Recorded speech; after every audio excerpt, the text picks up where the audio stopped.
Hello welcome back everyone and good morning to all of you guys. So आज की ये कहानी जैसे कि मैं हमेशा बोलता हूँ मेरी जुबानी स्टार्ट करेंगे औसम तरीके से, क्योंकि सुबह बहुत शानदार होने वाली है बॉस, ठीक है। और ये दिन बहुत शानदार होने वाला है, आपका दिन भी बहुत शानदार होना चाहिए, ठीक है, क्योंकि एक मस्त से कंसेप्ट को डिस्कस करने वाले हैं। No problem at all. उससे क्या होगा क्या सर, मतलब ये जो मस्त कॉन्सेप्ट है तो डेली ही होते हैं, लेकिन जो हम पढ़ रहे हैं यहाँ पे लेक्चर जो इलेक्ट्रिक फील्ड का यहाँ पे चल रहा है, आज हम बात करेंगे इलेक्ट्रिक फील्ड लाइंस की, जो कि आपको काफी हेल्प करने वाले ग्राफिकल टाइप के जो फील्ड लाइन से रिलेटेड जो क्वेश्चंस आते हैं, और इस कंसेप्ट का अगर कहीं फर्दर यूज हो रहा है इलेक्ट्रिक फील्ड के किसी भी कंसेप्ट में तो बहुत मजा आने वाला है और आपके फंडे और अच्छे से बूस्ट अप होने वाले हैं। समझिए रहा बॉस, ठीक है। तो मजा आएंगे, मस्त तरीके से मजा आएंगे। होप सो आप बढ़िया प्रैक्टिस भी कर रहे होंगे और जितने भी लेक्चर आपके पास जा चुके हैं उनको एंजॉय किया होगा आपने, और उन पे डिपेंडेंट क्वेश्चंस आप सॉल्व कर रहे होंगे।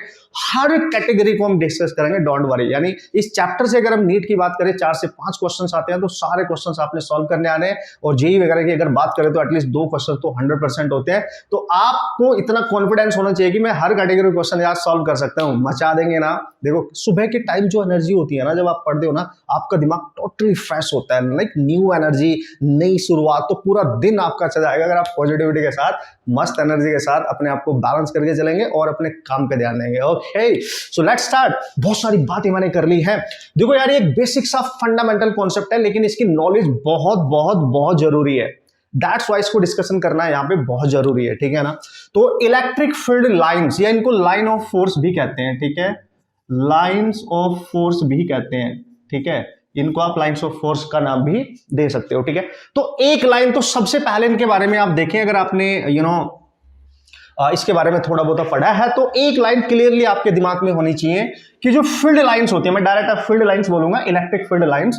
जो ये फील्ड लाइंस होती है ना, फील्ड लाइंस, सबसे पहले मैं डेफिनेशन लिख रहा हूं, मैं जस्ट पॉइंट टू पॉइंट लिख रहा हूं जिससे आपके दिमाग में पॉइंट रहे, ठीक है। फील्ड लाइंस हमेशा इमेजिनरी होती है, यानी प्योरली इमेजिनरी लाइंस है। तो इतनी बात आप दिमाग में रखेंगे। तो सर अगर ये प्योरली इमेजिनरी लाइंस है, मतलब प्योरली इमेजिनरी कंसेप्ट है ये, तो फिर हम इसका यूज कैसे कर रहे हैं? इसकी हेल्प से हम इलेक्ट्रिक फील्ड के नेचर को एक पर्टिकुलर रीजन में उस चार्ज के अराउंड डिफाइन कर सकते हैं, है ना। उसकी उस पर्टिकुलर लाइन पे एक टेंजेंट ड्रॉ करके हम बता सकते हैं कि फील्ड कैसे जा रहा होगा, फील्ड कैसे वेरी कर रहा होगा, ठीक है। ये सारी चीजें हम डिफाइन कर सकते हैं। तो आप लिख सकते हो कि प्योरली इमेजिनरी लाइंस हैं जिनकी हेल्प से, with the help you can write of these lines, in lines की help से we can define, ठीक है, we can visualize लिख लो या define लिख लो, ठीक है। define क्या सर? the nature, है ना, you can say the nature किसका सर? इलेक्ट्रिक फील्ड के नेचर को डिफाइन किया जा सकता है। बस फिलहाल तो इतना याद रखो इसके बारे में कि जो फील्ड लाइंस हैं इनको, ये लाइंस जो वहां पे एक किसी पर्टिकुलर चार्ज से हम निकाल रहे हैं या उसके अंदर वो टर्मिनेट हो रही है, ठीक है, जो किसी चार्ज से बाहर जा रही है या उसमें अंदर एंटर कर रही है, तो ये हम देखेंगे सारी चीजें। बट हाँ, याद रखना इमेजिनरी कंसेप्ट है जिसका यूज इलेक्ट्रिक फील्ड के नेचर को रिफाइन करने के लिए एक पर्टिकुलर रीजन में, एक पर्टिकुलर रीजन की मैं बात कर रहा हूं। अगर वहां पे मतलब बहुत सारी कंडीशंस हो सकती हैं, वो सारी प्रॉपर्टीज जो होंगी उसकी हम बात करेंगे इसका यूज करके कंसेप्ट के। इस पर्टिकुलर लेक्चर में इसी की बात करेंगे। फिर इसका एप्लीकेशन कैसे करते हैं न्यूमेरिकल को सॉल्व करने के लिए, वो देखेंगे, है ना, जो इंपॉर्टेंट है हमारे लिए, जिस पे क्वेश्चन आने के लिए चांस बने रहते हैं। That's why. Okay sir, no problem.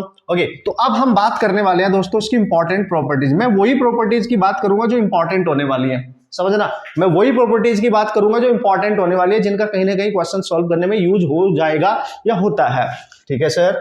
तो जो इंपॉर्टेंट प्रॉपर्टीज है, अच्छा, जो बेसिक चीजें हैं वो तो बिल्कुल श्योर है, वो तो हमें करना ही पड़ेगा ना। बेसिक चीजें तो हमें करनी ही पड़ेंगी ना। देखो भाई, सबसे पहले क्या सर? सबसे पहली, ठीक है, वो बोलता है कि अगर हमारे पास एक चार्ज है, लेट्स से एक पॉइंट चार्ज आपने ले लिया है, तो और वो चार्ज पॉजिटिव है, समझना भाई, वो चार्ज अगर पॉजिटिव है ना, एक सिंगल चार्ज हमने लिया, उसके आसपास अदर कोई चार्ज नहीं होना चाहिए, ठीक है। तो बोलता है कि इस चार्ज का जो फील्ड होता है, मतलब हमें पता ही है इस चार्ज के सराउंडेड एक रीजन होता है जहां पे अदर चार्ज अगर उसमें एंटर करेगा उसको अट्रैक्ट या रिपेल कर सकता है, और डिपेंड करेगा चार्ज का नेचर कैसा है। तो वो जो उसके सराउंडेड जो रीजन है वो हमने पढ़ लिया, वो एक फील्ड होता है, इलेक्ट्रिक फील्ड। तो उसको रिप्रेजेंट कैसे करना है, उसके नेचर को डिफाइन कैसे करना है, वो फील्ड लाइंस हमारी हेल्प कर देती है। तो हमने ये मान रखा है कि इस पॉजिटिव चार्ज से जो फील्ड्स को रिप्रेजेंट करने के लिए लाइंस निकलती हैं वो बाहर को निकलेंगी ऐसे, ठीक है, ऐसे बाहर को निकलेंगी, ठीक है, और वो कहां तक जाएंगी सर? ध्यान से समझना, एक एक प्रॉपर्टी में एक एक खास चीज छुपी होगी। पहले आप देख रहे हो कि वो आउट जा रही है, पॉजिटिव चार्ज है तो लाइन आउट जा रही है, ठीक है, इतना पता होगा। कहां तक जाएंगे सर? अगर कोई चार्ज इसके आसपास नहीं है तो वो रुकेंगे नहीं बीच में, इन्फिनिटी तक जाएंगे। आप इन्फिनिटी तक मानेंगे, इन्फिनिटी पे जाके कहीं रुकेंगे, ठीक है, ऐसे समझो। तो हर डायरेक्शन में जाएगी इसकी, हर तरफ जाएगी इसके, ठीक है। एक मिनट, इस तरीके से हर डायरेक्शन में वो जा रही होंगी, ठीक है। इधर भी इस तरीके से वो हर डायरेक्शन में जा रही होंगी, ओके। तो ये मतलब दिमाग में रखना है। कहां तक जाएंगी मैंने आपको बता दिया है, ठीक है। इधर जाएगी, कहां तक जाएगी मैंने आपको बता दिया, इन्फिनिटी तक जा रही होगी, ठीक है जी, इन्फिनिटी तक जा रही होगी, ओके। और जैसे जैसे आप चार्ज से दूर जाओगे, एक चीज और इंपॉर्टेंट है, जैसे जैसे आप चार्ज से दूर जाओगे, मान लिया एक एरो मैंने यहां से यहां तक यूज किया, ये एरो, फिर दूसरा एरो ये, फिर तीसरा एरो ये, फिर नेक्स्ट एरो ये, फिर नेक्स्ट एरो ये, फिर नेक्स्ट एरो ये, फिर छोटा छोटा होता जाएगा एरो। छोटा छोटा होने का मतलब चार्ज से दूर जाने पर इलेक्ट्रिक फील्ड की जो स्ट्रेंथ है, मतलब इन फील्ड लाइंस की, वो धीरे धीरे कम होनी चाहिए ऑब्वियसली। चार्ज के पास ज्यादा फील्ड होगा ऑब्वियसली, ठीक है। तो मतलब ये ऐसे आप समझ सकते हो। बट फिलहाल आपने क्या ध्यान देना है कि भाई फील्ड लाइंस हैं, अगर पॉजिटिव चार्ज है तो बाहर निकल रही हैं, आप देख सकते हो, और इनकी स्ट्रेंथ धीरे धीरे इन्फिनिटी की तरफ जाते जाते कम हो जाएगी, ठीक है। तो इस तरीके से आप देख सकते हैं कि पॉजिटिव चार्ज से बाहर निकलती हुई दिखाई देंगे। बेसिक प्रॉपर्टी है जो आप सबने पढ़ रखी है, ठीक है, बेसिक प्रॉपर्टी है जो आप सबने पढ़ रखे हैं, नो प्रॉब्लम। तो ये हो गया, फर्स्ट में हमने पॉजिटिव चार्ज ले लिया, और फर्स्ट में हम नेगेटिव भी ले लेते हैं, तो इसी में कंसीडर कर लेते हैं, सो कोई टेंशन ही नहीं है। हाँ, एक चीज याद रखना, जब भी आप इंडिविजुअल चार्ज की बात करोगे तो that must be isolated charge, मतलब उसके आसपास और कोई चार्ज नहीं होना चाहिए, ठीक है। तो यहां पे ले लेता हूं मैं नेगेटिव, तो आप समझ गए होंगे अब मैं क्या करने वाला हूं, ठीक है, यहीं पे कर लेता हूं, ठीक है। तो है ना, ये आप समझ गए होंगे, ठीक है। अब वो बोल रहा है कि जो नेगेटिव चार्ज है उसका इस तरीके का फील्ड होता है कि उसके रीजन में जो भी चार्ज आएगा उसको अट्रैक्ट करेगा, यानी अपनी तरफ। ये क्या करता था, रिपेल करेगा इससे, इसलिए दूर जा रही है, दूर जा रही है, दूर जा रही है फील्ड्स, ठीक है, ठीक है। इसका नेचर कैसा है, रिपल्सिव। इसका नेचर कैसा है, चार्ज को अट्रैक्ट करेगा। तो फील्ड लाइंस इसके अंदर आती हुई दिखाई देती है, ध्यान से समझना, इसके अंदर आती हुई दिखाई देंगे, ठीक है, इसकी तरफ आती हुई दिखाई देंगी, बस यही तो डिफरेंस है, ठीक है बॉस, यही डिफरेंस आप समझ जाएंगे, ठीक है जी। अच्छा, सारी प्रॉपर्टीज हम 1 बाय 1 सीखेंगे। जैसे मैं 1 प्रॉपर्टी में केवल क्या ले रहा हूं, प्लस और माइनस चार्ज के लिए कैसे फील्ड लाइंस काम कर रही हैं, बस इतना याद रखेंगे, ठीक है। फर्स्ट पॉइंट में इतना याद रखेंगे, देखते जाना, मतलब जो इसमें इंपॉर्टेंट प्रॉपर्टीज है वो धीरे धीरे आएंगी वो धीरे धीरे आएंगे। क्यों सर, ऐसा क्यों? क्योंकि उन्हीं की हेल्प से तो हम क्वेश्चन करेंगे। पहले जो बेसिक से पॉइंट है उनको तो देखने जो आपने ऑलरेडी पढ़ रखे हैं, ठीक है। अब उनका यूज कैसे करना है क्वेश्चन करने के लिए वो मैं सिखाऊंगा ना बॉस, ठीक है, बढ़िया तरीके से सीखे ना बॉस, ठीक है। ओके, तो ये हो गया पॉइंट नंबर 1, मतलब this is your property number 1 of the field lines, ठीक है, कि प्लस चार्ज है तो आउटवर्ड है, radially outward you can write. Okay, तो ये पॉइंट आपको क्लियर हो जाएगा। अगर मैं पॉइंट नंबर 2 की बात करूं, पॉइंट नंबर 2, तो एक चीज तो क्लियर है कि यार प्लस चार्ज से लाइन आउटवर्ड जा रही है और माइनस चार्ज के लाइन इनवर्ड जा रही है। सो यहाँ पे आप एक पॉइंट और डिस्कस कर सकते हो कि यार सर जो फील्ड लाइंस होती है ना, जो फील्ड लाइंस होती हैं ये स्टार्ट होंगी कहां से, स्टार्ट फ्रॉम पॉजिटिव चार्ज, ठीक है, पॉजिटिव चार्ज से स्टार्ट होनी चाहिए obviously, and end at negative charge, negative charge पे ये एंड होगी, ठीक है। ये पॉइंट तो क्लियर ही है बॉस, ठीक है। यानी ये पॉजिटिव चार्ज से क्या होती है, स्टार्ट होती है, और एंड कहां पे होंगी सर, नेगेटिव चार्ज पे एंड होंगी। मतलब स्टार्टिंग पॉइंट पॉजिटिव होता है और एंडिंग पॉइंट आपका नेगेटिव चार्ज होता है। अगर दो चार्ज में पास पास ले लूं, ठीक है, अगर दो चार्ज में पास पास ले लूं तो आप आराम से डिफाइन कर सकते हो, आप बता सकते हो, ठीक है। सपोज करोगे मैंने एक पॉजिटिव चार्ज लिया, ठीक है, और एक इसके पास रखा नेगेटिव चार्ज, तो आपको पता है हमने बोला है कि जो फील्ड लाइंस हैं वो पॉजिटिव से निकलेंगी और नेगेटिव में एंटर करेंगी, मतलब इसमें एंड होगी, यहां से स्टार्ट होंगी। तो ये जो लाइन जाएगी इस तरीके से जा सकती है, ये लाइन इस तरीके से जा सकती है, एक लाइन और निकली वो इस तरीके से जा सकती है, एक लाइन और निकली वो इस तरीके से जा सकती है, ठीक है। मतलब ये सिलसिला आपको यहाँ पे, ये भी लाइन जाएगी, ये भी जा रही होगी, ठीक है, इस तरीके से कुछ, और इसमें कुछ लाइन इधर से एंटर करते हुए आपको दिखाई दे रही होगी। ये तो कहने का मेरा मतलब है, अगर दो प्लस माइनस चार्ज हैं आपके पास और उनका पेयर एक आपने रखा है, आसपास रख दिया उनको, तो यहां से ओरिजिनेट होगी, इससे ओरिजिनेट होगी, मतलब यहां से निकलेगी और इसमें एंड होगी, ठीक है, वापस नहीं आएगी, क्लोज्ड लूप का फॉर्मेशन नहीं करती है, ठीक है। इसी में आप नोट करके लिख सकते हैं, इसी में आप नोट करके, वैसे तो पॉइंट अलग होना चाहिए बट चूंकि हम मेजर पॉइंट्स पे ही फोकस करेंगे। क्लोज्ड लूप नहीं बनाती, क्लोज्ड लूप नेवर, ठीक है, फॉर्म। जो कौन सी लाइन ऑफ फोर्स है, ये स्टैटिक चार्ज की लाइन्स है, ध्यान रखना, स्टैटिक कंडीशन में है, या स्टैटिक चार्ज की लाइन्स है, ठीक है, जो इंड्यूस्ड फील्ड होता है, ये स्टैटिक फील्ड है, जो इंड्यूस्ड फील्ड होता है उसकी जो लाइंस होती है क्लोज लूप बनाती है। बाद में बताऊंगा मैं आपको, ठीक है। यहाँ पे जो क्लोज्ड लूप है, कभी भी अगर वो इलेक्ट्रिक लाइन ऑफ फोर्स की बात करे तो ऑब्वियस है वो स्टैटिक की बात कर रहा है, क्योंकि अगर इंड्यूस्ड की बात करेगा तो उसको इंड्यूस्ड इलेक्ट्रिक फील्ड के बारे में नाम यूज करना पड़ेगा कि इंड्यूस्ड है, तभी हम बोलेंगे कि क्लोज्ड होगी, अदरवाइज ये क्लोज नहीं। मतलब सर इसका मतलब क्या हुआ, मतलब पॉजिटिव चार्ज से निकली और यहां पे खत्म हुई, यहां से स्टार्ट हुई और यहां खत्म होगी, वापस नहीं आएगी, ऐसे वापस नहीं आएगी। क्लोज लूप कब बनेगा, जहां से कि जब वापस आ जाए। Just like the magnetic force, magnetic force में क्या, I mean magnetic line of force में क्या होता था, ये आपका साउथ पोल, ये नॉर्थ पोल, नॉर्थ पोल से निकल रही है साउथ में जा रही है, देखो यहां से साउथ में जा रही है और साउथ के अंदर से नॉर्थ में जा रही है, क्लोज लूप का फॉर्मेशन होता था। समझ में आ रही है बात, यहां क्लोज लूप बनेगा, magnetic line of force close loop बनाएंगी, बट ये कभी भी क्लोज लूप नहीं बनाती। इसी में याद रखना है आपने, ठीक है, इसी में याद रखना है। तो ये प्रॉपर्टी भी होप सो आपको क्लियर होगी क्या मैं यहाँ पे बात कर रहा हूँ, वेरी इंपॉर्टेंट गाइस, ठीक है। तीसरी प्रॉपर्टी, ठीक है, तीसरी प्रॉपर्टी वो थोड़ा सा आपको उसके बारे में पता होना चाहिए, क्योंकि वो आपको कंसेप्ट बिल्डिंग में आपकी हेल्प करेगी, आगे आने वाली चीजों में, आगे आने वाले कंसेप्ट में। तो आपको बेसिक लेवल पे जस्ट पता होना चाहिए। ओके, क्या सर, कि जो डायरेक्शन है ना, direction of electric field, you can से very important, direction of electric field. अगर आपने इलेक्ट्रिक फील्ड की डायरेक्शन को डिफाइन करना है, direction of electric field is represented, है रिप्रेजेंटेड लिख सकते हो, हाँ कि नहीं, हाँ रिप्रेजेंटेड, ठीक है, बाय टेंजेंट। याद रखना मैंने क्या बोला, टेंजेंट, एक टच करती हुई लाइन। कहां पे sir, eight field lines, eight field lines, है ना, at any point, at any that particular, किसी पॉइंट पे भी जब आप एक टेंजेंट ड्रॉ करते हो तो उस पर्टिकुलर पॉइंट पे इलेक्ट्रिक फील्ड की डायरेक्शन को डिफाइन किया जा सकता है इनकी हेल्प से, ठीक है।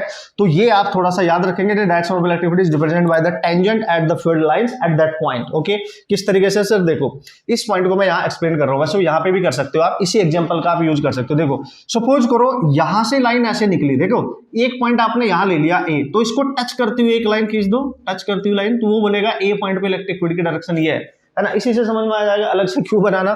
फिर आपने बोला सर अगर पॉइंट हम यहाँ पे ले लेंगे तो इसको, इसी पॉइंट को टच करती हुई लाइन होनी चाहिए, उसी को टेंजेंट कहते हैं। तो आप देख सकते हो बी पॉइंट पे इलेक्ट्रिक फील्ड की डायरेक्शन ये हो गई कि नहीं बॉस। आप बोलोगे यार सर यहाँ पे है सी पॉइंट है, तो इसको टच करती हुई एक लाइन खींच दो, देखो इलेक्ट्रिक फील्ड की डायरेक्शन ये हो गई। आप बोलोगे सर बिल्कुल यहाँ पे है डी पॉइंट, तो इसको टच करती हुई लाइन ये होगी, देखो इलेक्ट्रिक फील्ड की डायरेक्शन ये होगी कि नहीं। और इससे आपको बहुत क्लियरली नजर आ रहा होगा कि ये टेंजेंट ये बता रही है कि इस पॉइंट पे इलेक्ट्रिक फील्ड इधर जा रहा था, लेकिन थोड़ी देर बाद इलेक्ट्रिक फील्ड की डायरेक्शन ये हो गई, फिर यहाँ पे ये हो गई, देखो चेंज हो रही है और वैसे वैसे लाइन जा रही है, ठीक है। लाइन ऐसे जा रही है, मतलब बता रही है कि इलेक्ट्रिक फील्ड ऐसे जा रहा है, इलेक्ट्रिक फील्ड की हर पॉइंट पर डायरेक्शन चेंज हो रही है।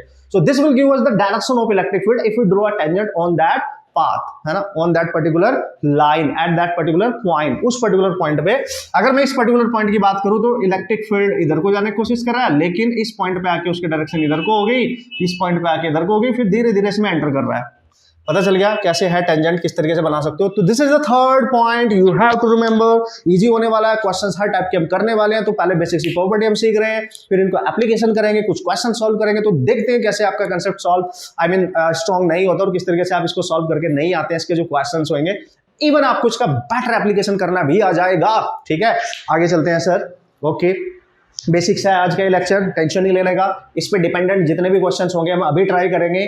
टेंशन नहीं लेने का, टेंशन ये लेने का कि आपने अभी जाके एक लेक्चर कंप्लीट करने के बाद अपने सारे क्वेश्चन सॉल्व करने हैं, तुरंत एप्लीकेशन करना है। जो सीखा है उसको अप्लाई कर दो तो माइंड में रहेगा, सबकॉन्शियस माइंड में एंटर कर जाती है चीजें, तो वो आपको लॉन्गर टाइम तक चीजें याद रहती है। अगर आप इसको इग्नोर करेंगे कि चलो अभी देख लिया तो शाम को करते हैं, फिर कल सुबह करते हैं, तो फिर भाई गए कॉन्सेप्ट, ठीक है, तो गए, थोड़े थोड़े बचेंगे, उनका कुछ ज्यादा यूज होना नहीं है। सो जो सीखा है तुरंत अप्लाई करो, जो सीखा है तुरंत अप्लाई करो, this is the best way. Okay, तो छोटा सा पॉइंट है, जल्दी से उसको भी देख लेते हैं। उसने बोला कि field lines never intersect to each other, ये आपने बचपन में पढ़ा था, 10th क्लास में पढ़ा था। दो फील्ड लाइंस के बारे में बताया गया, जो इलेक्ट्रिक फील्ड लाइंस होगी वो कभी भी आपस में इंटरसेक्ट नहीं करेंगी, आपस में नहीं लड़ेंगे, आपस में नहीं टकराएंगी बॉस, ठीक है। चलो ये प्रॉपर्टी इंपॉर्टेंट है, आगे भी काम आएगी, ठीक है। तो उसने बोला यार सर दो फील्ड लाइन है, आपस में नहीं टकराएंगी। हाँ, ऐसे देखा है आपने कभी? देखो मान लिया मैं एक पॉजिटिव चार्ज ले रहा हूँ, एक यहाँ पे नेगेटिव चार्ज जैसे मैंने अभी लिया था, ये इसमें तुरंत चली गई, ये इसमें तुरंत चली गई। ऐसा नहीं हुआ था कि ये इसे काट करके यहाँ पे आ रही है, ठीक है। तो इधर से एक लाइन आ रही थी, इधर से एक लाइन आ रही थी, अलग जा रही, सब इंडिविजुअल जा रही है। ऐसा नहीं होगा इसको काट के इधर एंटर कर जाएगी। ये देखो ठीक है, ऐसा नहीं होगा कि दो लाइन एक दूसरे को कट करके जाए, इंटरसेक्ट करके जाए। सर काय को क्यों ऐसा नहीं होगा? देखो, क्योंकि एट दैट पर्टिकुलर पॉइंट जहां पे इंटरसेक्ट कर रहे होंगे, लेट्स सी पॉइंट पी है, और मैंने आपको बताया फील्ड लाइन के किसी पर्टिकुलर पॉइंट पे अगर हम एक टेंजेंट ड्रॉ करेंगे तो टेंजेंट उस पर्टिकुलर पॉइंट पे फील्ड की डायरेक्शन बताती है। तो कर लेते हैं ना। तो इस पॉइंट पे इस लाइन के ऊपर एक टेंजेंट ड्रॉ करते हैं, ये रही लाइन, इसके ऊपर ये रही, और देखो ये कर्व अलग है, लेट्स सी 1, ये कर्व अलग है, लेट्स सी 2। तो इस कर्व पे इस पॉइंट के ऊपर टेंजेंट इधर आएगी, देखो ये रही, यानी E2 इधर है और E1 इधर है। क्या आप देख पा रहे हो? एक पॉइंट पे दो फील्ड आ गए, एक पॉइंट पे दो फील्ड आ गए, and that is practically not possible. ठीक है, इसी पॉइंट पे वो बोल रहा है कि एक इलेक्ट्रिक फील्ड इधर है और इसी पॉइंट पे एक इलेक्ट्रिक फील्ड है, एक पॉइंट पे दो field in different direction, that is not possible. तो यहां पे ये पॉसिबल ही नहीं है यार, टू डायरेक्शन होगी, two direction of electric field, and this is not possible, this is you can say not possible, ये पॉसिबल नहीं है। दैट्स वाई वो आपस में इंटरसेक्ट नहीं कर सकती, है ना। एक पर्टिकुलर टाइम पे एक पर्टिकुलर पॉइंट पे दो फील्ड पॉसिबल नहीं हो पाएंगे, ये आप ध्यान से रखेंगे, मतलब ये आपने याद रखना क्लियरली। ठीक है, ये पॉइंट आपको क्लियरली याद होना चाहिए। सर मतलब अगर मैं ऐसा कर लूं, अच्छा जो एग्जांपल मैं नेक्स्ट लेने वाला हूं उसमें एक प्रॉपर्टी आपको और सीखने को मिल जाएगी। This is example, and next example क्या लूं सर? अगर सर हम दोनों चार्ज प्लस प्लस ले ले, फिर बताओ जरा, अगर प्लस प्लस चार्ज हो मतलब फिर क्या होगा? फिर ये तो रिपेल नहीं करेंगे। देखो इसकी जो लाइन इधर से भाग के आ रही होगी मुस्कुराते हुए, आ तो रही है मुस्कुराते हुए, इसकी भी आ रही होगी, लेकिन इन दोनों में तकड़ी वाली दुश्मनी है, मतलब ये एक दूसरे के भयंकर दुश्मन है। ये प्लस दोनों रिपेल करेंगे, एक दूसरे को धक्का देंगे, परे जा मेरे पास मत आ, वो भी बोलेगा तू भी परे जा मेरे पास मत आ, कई को आ रहा है। ठीक है, तो जब ये इधर को आ रहा होगा ये, तो एक दूसरे को रिपेल करेंगे, और रिपेल करेंगे तो इधर जाएंगे, रिपेल करेंगे तो इधर जाएंगे, ऐसे, है ना। देखो मुंह बना के देख लो, देखो मुंह बना रहे हैं एक दूसरे, गैप है ना इनके बीच में। वो बोलेगा चलो फिर मैं इधर से आ जाता हूँ, वो बोलेगा मैं भी आ जाता हूँ, लेकिन चले जाएंगे दूर, इस तरीके से कुछ होगा, तो इस तरीके से कुछ सिचुएशन होगी, वो रिपल्सन फील करेगा। तो ऐसे समझ लो बस, ठीक है, इस तरीके की सिचुएशन बन सकती है, इस तरीके की सिचुएशन आपको देखने को मिल सकती है। ठीक है जी, यहां से जो फील्ड होगा इस तरीके से जा रहा होगा, इस तरीके से जा रहा होगा, मतलब इनके बीच में कहीं ना कहीं एक ऐसा स्पेस होगा, ये कहीं ना कहीं एक ऐसा स्पेस, यहाँ नो फील्ड लाइंस, यहाँ कोई फील्ड लाइन नहीं होगी, मतलब इस कहीं पॉइंट पे इसके अंदर कोई एक ऐसा पॉइंट होगा जहाँ इलेक्ट्रिक फील्ड जीरो होगा, क्योंकि फील्ड लाइंस का यूज किया जा रहा है किसी भी पर्टिकुलर रीजन में इलेक्ट्रिक फील्ड को रिप्रेजेंट करने के लिए, उसकी वैल्यूज बताने के लिए, उसकी स्ट्रेंथ को चेकआउट करने के लिए। यही तो कंसेप्ट है इलेक्ट्रिक फील्ड लाइंस का।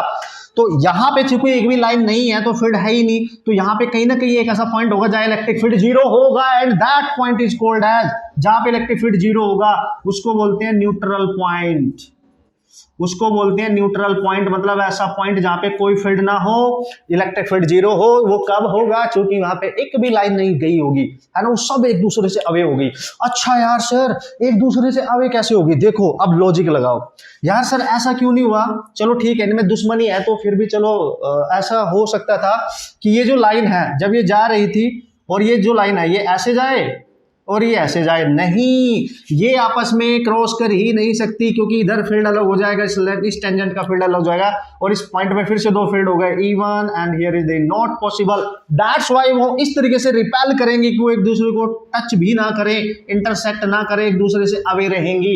तो दो फील्ड लाइन कभी भी क्रॉस नहीं कर सकती, इसलिए ये करेक्ट नहीं है, ये करेक्ट है, वो एक दूसरे से अवे रहेंगी। एक दूसरे को रिपेल करेंगे तो इस तरीके का डायग्राम बनेगा, टच नहीं करेंगे, एक दूसरे को क्रॉस नहीं कर सकती, उनको डर लगता है, देखो मतलब लड़ाई हो रखी है उनके बीच में, तो आप जबरदस्ती नहीं करा सकते। ठीक है, समझ गए ना लॉजिक क्या है? लॉजिक समझो पहले। ठीक है, so this is your second example, this is your the first example. अब देखो यार, plus plus charge, plus minus charge का हमने डायग्राम भी करेक्ट देख लिया है, प्लस प्लस चार्ज का डायग्राम मैंने नहीं बनाया था तो वो भी देख लिया कि अगर दो प्लस प्लस चार्ज होंगे तो किस तरीके का रिप्रेजेंटेशन बनेगा। तो क्रॉस नहीं कराना, वो आएंगी चली जाएंगी, आएंगी चली जाएंगी, और इस केस में हर जगह फील्ड होगा। ठीक है, आप देख सकते हैं इस केस में जब लाइंस निकल रही होंगी, इससे निकलती हैं, ये हमें पता है, पॉजिटिव से निकलती है और इसमें एंटर करती है, इसमें एंटर करती है। ठीक है, तो इसमें कहीं ऐसा रीजन होगा जहां फील्ड ना हो। देखो प्लस से चूंकि निकलती है तो फील्ड इधर भी जाएगा, ठीक है, इससे निकल के चूंकि इसमें जा रही है तो कितनी लाइन निकल के इसमें जा सकती है, तो इधर कहीं नेगेटिव के कहीं राइट में एक पॉइंट ऐसा हो सकता है, क्योंकि लाइन इधर से तो कहीं आ नहीं रही है। ठीक है।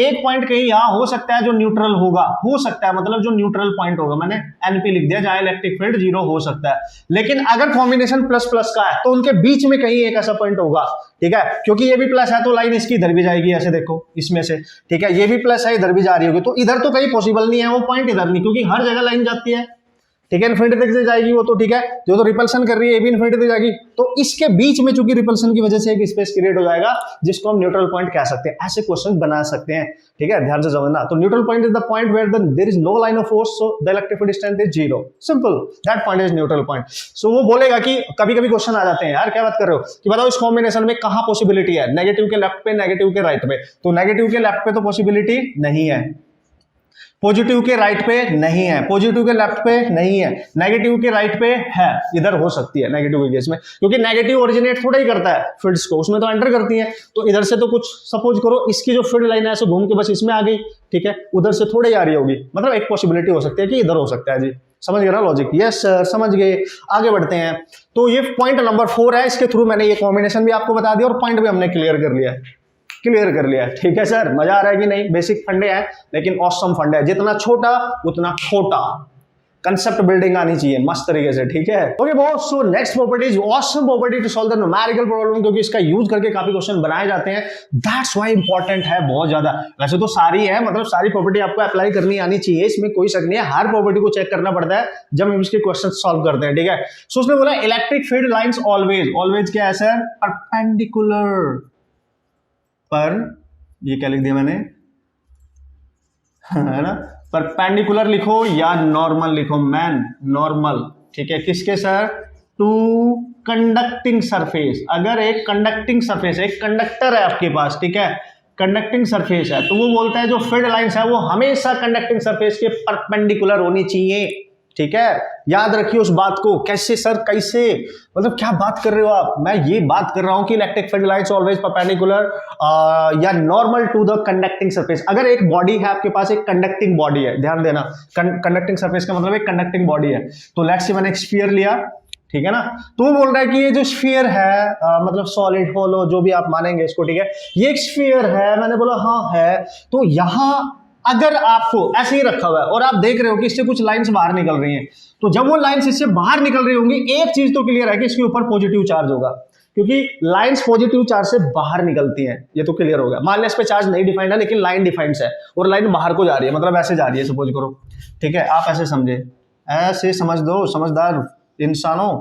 ऐसे समझो, लाइंस ऐसे जा रही है और आपसे किसी ने पूछा चलो बताओ इस बॉडी के ऊपर, ये जो भी बॉडी है, ठीक है, बताओ इस बॉडी के ऊपर, ये एक कंडक्टिंग बॉडी है, कंडक्टिंग है, सी बॉडी है, ठीक है, तो बताओ इस बॉडी के ऊपर कैसा चार्ज हो सकता है, प्लस या माइनस? तो आपने क्या देखना है? लाइंस देखना है, लाइंस की डायरेक्शन देखनी है, किधर को जा रही है, अंदर को, ना को, किधर को जा रही है, बाहर को, हाँ को, यस मतलब यस। तो अगर वो बाहर को जा रही है, एक चीज तो क्लियर है, इस पे जो भी चार्ज होगा वो प्लस में होगा, आई मीन पॉजिटिव होगा।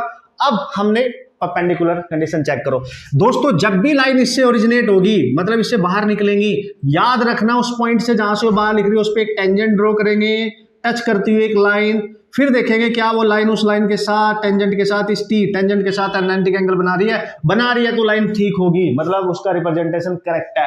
मतलब while you are going to solve the numerical problems और आपसे पूछा है कि is this representation of line of force is correct और नॉट, आपको हर प्रॉपर्टी चेक करनी है। आपको ये भी चेक करना है अगर वो एक कंडक्टिंग बॉडी है तो क्या उसके सरफेस पे लाइन ऑफ फोर्स 90 डिग्री का एंगल बना रही है, बाहर निकलते हुए, एंटर करते हुए, दोनों केस में। तो आपने देखा सर हाँ ये बिल्कुल सही है सर, पहली लाइन तो बिल्कुल ठीक है, ये दूसरी लाइन है। जब मैंने यहाँ पे देखा तो मैंने एक टच करती हुई लाइन खींची इसी पॉइंट पे, फिर मैंने देखा 90 के इक्वल लगभग एंगल बन रहा है, करेक्ट है। तो मैंने सारी लाइन ऐसे बनाई है कि एंगल 90 बने, सारी लाइन ऐसे बनाई है कि एंगल 90 बने, सारी लाइन ऐसे बनाई है कि एंगल 90 बने। आप देख सकते हो, आप देख सकते हो, ठीक है। अब मैंने क्या किया, एक लाइन किस तरीके से बना दी, ठीक है, एक लाइन मैंने ऐसे बना दी, कुछ ऐसे समझो, ठीक है, ऐसे बनाई, ऐसे निकल रही है। अब आप देखो इस पॉइंट से जब मैं टेंजेंट ड्रॉ करूंगा चांदी मेरे, ये तो ये जो एंगल है ना, ये 90 नहीं नजर आएगा आपको, ठीक है, ये 90 नहीं नजर आएगा। सपोज करो मैंने और भी वाहियात तरीके से लाइन ऐसे बना दी, ठीक है। अब देखो इस पॉइंट पे, देखो इस पॉइंट पे जब आप टच करती हुई लाइन ड्रॉ करोगे तो देखिए एंगल 90 नहीं है, ठीक है, नहीं है ना। सो इस तरीके की लाइन पॉसिबल नहीं है। जो लाइन उस कंडक्टिंग सरफेस पे 90 एंगल बनाएगी वही पॉसिबल होगी, हमेशा परपेंडिकुलर होती है, ठीक है सर, मतलब सही है, मतलब ठीक है, तो आप दूसरी बॉडी ले लेते हैं सर, बॉडी बी है, ये बॉडी ए है, ठीक है। मान लिया दोस्तों इस पे लाइंस अंदर को एंटर कर रही हैं ऐसे, ठीक है, ऐसे एंटर कर रही है, पहले ध्यान से समझना। तो जो भी लाइन इसमें एंटर कर रही है इसका मतलब सीधा सीधा समझो पहले तो क्या मतलब होगा सर, मतलब अब तो आपको भी बता देना चाहिए यार, क्या मतलब होगा सर। इस बॉडी में अगर लाइंस एंटर कर रही है, ठीक है, आप देख सकते हो, ठीक है, इसके अंदर, तो इसका मतलब इस बॉडी पे पक्का नेगेटिव चार्ज होगा, ठीक है। और कंडक्टर है तो सरफेस पे ही होगा भाई, कंडक्टर है तो उसके आउटर सरफेस पे ही होगा सारा का सारा चार्ज, जैसे इसके सरफेस पे ऐसे होना था, ठीक है, ऐसे सरफेस पे होना था, ठीक है, ऐसे, और इस पे सारे पे ऐसे होगा। तो यार हर लाइन इस पे जब एंटर करेगी, इसमें जब एंटर करना चाहेगी तो वो 90 डिग्री पे होनी चाहिए, 90 डिग्री पे टच करेगी इसको, ध्यान देना, 90 डिग्री, 90 डिग्री। ऐसा नहीं होना चाहिए कि एक लाइन अपनी मर्जी से आ गई, कुछ भी, मतलब ऐसे करके आई, सपोज करो मैं यहाँ से ले रहा हूँ, ऐसे करके लाइन आई और जा रही थी इसमें, तो ये बोलेगा भाई पीछे हट, नहीं जाने दूंगा। तो इस पे टच करती हुई एक लाइन खींचो, देखो, तो ये एंगल कभी 90 हो नहीं सकता। इस टेंजेंट, ये जो टच करती हुई लाइन खींची ना टेंजेंट, और ये जो लाइन ऑफ फोर्स है इसके बीच में एंगल 90 है नहीं, तो this line is not possible, but this line is possible, क्योंकि ये देखो 90 है, दिस लाइन इज पॉसिबल 90 है, दिस लाइन इज पॉसिबल 90 है, मतलब बाकी सब 90 है। तो समझ गए होंगे आप, भावनाओं को तो समझ गए होंगे ना मैं क्या कहना चाह रहा हूं, इस बात को आप समझ गए होंगे आई थिंक, है ना, कि what is the point and what is the logic behind that point, so you have to remember, ठीक है। क्लियर हुआ बॉस, ठीक है। और देखें, और देखना चाहोगे? यस सर, और देखना चाहेंगे। सो एग्जाम्पल सपोज करो उसने क्या किया बॉस, उसने क्या किया, ठीक है, एक स्फीयर लिया, कंडक्टिंग स्फीयर है, ठीक है, कंडक्टिंग स्फीयर पर कैसा चार्ज है सर, प्लस का चार्ज है सर, है कि नहीं है, और इसके पास एक कंडक्टिंग रॉड रख दी, ये एक रॉड है, ये भी कंडक्टिंग है, पर इस पर कैसा चार्ज है सर, नेगेटिव है सर, नेगेटिव है, बिल्कुल है सर। और आपसे बोला कि फील्ड लाइंस ड्रॉ करो, फील्ड लाइंस बनाओ, तो बना देंगे, अभी जो सीखा है उसका यूज करेंगे, क्योंकि आपको आ गया होगा, लग रहा है मेरे को देख के, ठीक है। आओ कम ऑन देखते हैं। तो उसने बोला कि यहां पे तो सर पॉजिटिव चार्ज है, मैंने कहा तो जिस समय लाइन इससे निकलेगी तो इसके भी परपेंडिकुलर निकलनी चाहिए, यहां से ध्यान देना 90 डिग्री पे। और जब इसमें, चूंकि हमें पता है कि लाइन प्लस से निकल के माइनस में जाती है, अगर प्लस माइनस पास पास में है, तो जब वो लाइन इससे निकल के इसमें जाएगी तो इस पे भी 90 पे ही हिट करनी चाहिए, समझना बात को, समझना, वेरी इंपॉर्टेंट गाइस। और ये एकमात्र लाइन ऐसी है जो बिल्कुल सीधी जाएगी, ठीक है, क्योंकि इसके भी परपेंडिकुलर होना है इसने, और इसके सरफेस के भी परपेंडिकुलर होना, दोनों कंडक्टिंग है, कंडक्टिंग रॉड, कंडक्टिंग स्फीयर। अब वो बोलता है कि सर अगर लाइन यहां से डायमेट्रिकली, बिल्कुल देखो डायमीटर से ये वाला, ये डायमेट्रिकली एंड है, अगर यहां, एक मिनट, ये तो पॉसिबल ही नहीं है, आगे बताऊंगा इस प्रॉपर्टी को, ठीक है, ठीक है, ठीक है। तो अगर वो इस डाया के अलोंग यहां से बिल्कुल निकल रही है तो 90 पे निकल रही है, देखो 90 पे जा रही है, लेकिन अगर सर लाइन यहां से निकले तो ऐसे निकलेगी कि पहले तो वो ऐसे जाएगी, 90 बनाते हो देखो, जिस समय आपको लगेगा सीधी जाएगी ऐसे, पर सीधी थोड़ी जाएगी, क्यों, क्योंकि उसके पास नेगेटिव चार्ज है, वो उसको अट्रैक्ट करेगा। तो ये लाइन सीधी ना जाके यहां से अपने अकॉर्डिंग बेंड हो जाएगी बॉस, अपने अकॉर्डिंग अपने आप को बेंड करेगी, ये ऐसे जाएगी कि इस पे 90 पे टकराए, यहाँ इस पे 90 पे, देखो ऐसे सिचुएशन होगी। मतलब यहां से अगर कोई लाइन निकलेगी यहां से तो 90 के थ्रू ऐसे निकलेगी, ऐसा लगेगा सीधी जा रही है, सीधी नहीं जाएगी, वो बैंड हो जाएगी और इसकी तरफ जाएगी और यहाँ पे भी 90 पे टकराएगी। इसीलिए लाइंस पहले स्ट्रेट फिर मतलब कर्व टाइप का बन जाती है, क्योंकि अगर प्लस और माइनस चार्ज एक दूसरे के पास है तो मतलब यहां से निकलेगी सर ऐसे, मतलब यहां से निकलेगी, अब अंडरस्टूड है। देखो यार 90 पे आपके दिमाग में ऑटोमेटिक रहेगा कि 90 पे टकराना है, 90 पे निकालना है, तो यहां से भी 90 पे, ये भी 90 पे, और यहाँ पे यहां से निकलेगी, ये भी 90 पे टकराएगी और यहाँ से भी 90 से निकलेगी, समझ गए होंगे आप। तो यहां से इसलिए कर्व इस तरीके से बनता हुआ नजर आएगा, ऐसे जाएगी ऐसे, मतलब जो भी लाइन अब आप निकालोगे वो 90 पे निकालोगे, बस ये ध्यान रखना है, ठीक है, ये 90 पे। तो इस तरीके का सिस्टम आपको यहाँ नजर आता हुआ दिखाई देगा, ठीक है। ध्यान से समझना हर चीज को कि क्या चल क्या रहा है, हम मैं बताने की क्या कोशिश कर रहा हूं। अब इसी के बाद एक जस्ट ऑसम सा पॉइंट है, उसको भी देख लेते हैं, क्योंकि इनका कंबाइंड यूज होकर न्यूमेरिकल बना दिए जाते हैं, ठीक है, इनका कंबाइंड यूज होकर न्यूमेरिकल बना दिए जाते हैं, ठीक है। अब क्वेश्चन कैसे आएंगे सर, बता रहा हूं ना, इसी तरीके से क्वेश्चन बनाएंगे, ठीक है। और भी अच्छे क्वेश्चन आगे करेंगे, जैसे आगे बढ़ते जाएंगे क्वेश्चन बनते जाएंगे, फिर कुछ एग्जांपल सॉल्व कर लेंगे हम, ठीक है। ओके दोस्तों, this is the next line, और जैसे मैंने आपको बोला था इस पर्टिकुलर कंसेप्ट के बाद एक नया कंसेप्ट लाइंस हम सीखेंगे, जिसका यूज किया जाता है हमारे न्यूमेरिकल प्रॉब्लम को सॉल्व करने के लिए। हमारे जो फील्ड लाइन से रिलेटेड जो क्वेश्चंस होते हैं वो हम उनको सॉल्व करने के लिए हमारे कहीं ना कहीं बहुत ज्यादा हेल्प करता है बॉस, ठीक है। क्या है सर, उसने बोला इंपॉर्टेंट है, मैं फिर बोल रहा हूँ, electric field lines never pass through conductor, ध्यान से समझना। सर क्या मतलब है, मतलब मजा नहीं आया, समझ में नहीं आया, तो क्या हो गया ये? Never pass through the conductor, मतलब वो बोल रहा है कि अगर एक कंडक्टिंग बॉडी है, अभी हमने क्या सीखा, तो इलेक्ट्रिक फील्ड लाइंस उस कंडक्टिंग बॉडी से जब बाहर निकलेंगी, मतलब उसके सरफेस से, ठीक है, अब उसका मीनिंग और अच्छे से आपको समझ में आएगा। तो उसके सरफेस से बाहर निकलेंगे सर, अच्छा, तो 90 डिग्री पे बाहर निकलेंगे और टर्मिनेट भी 90 डिग्री पे ही होंगी, मतलब उसमें एंटर भी 90 डिग्री पे ही करेंगी।